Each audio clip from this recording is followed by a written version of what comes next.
Hello everyone and welcome back to another video from Crazy Gamer.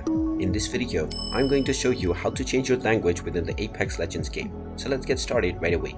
Now if you don't find an option to change the language from within the Apex Legends game, then you will need to change language from your EA Games or Steam account. So open up the Steam app or the EA Games application, depending on which you used, to download your game. Once you open it up, you will be taken into your home page. Now from this page, click on your profile icon at the top right corner and then click on Settings. Now within the Settings menu, click on the Application option and you will see the language.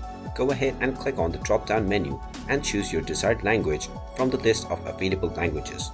Once you have chosen your desired language, it will be applied to the application, and once you restart your game, your language within the Apex Legends will also be changed. And there you have it. That is how easy it is to change your language within the Apex Legends game.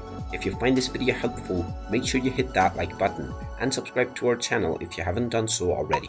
Also ring that notification bell to never miss another update from us. Thank you for watching and I will see you again in the next video.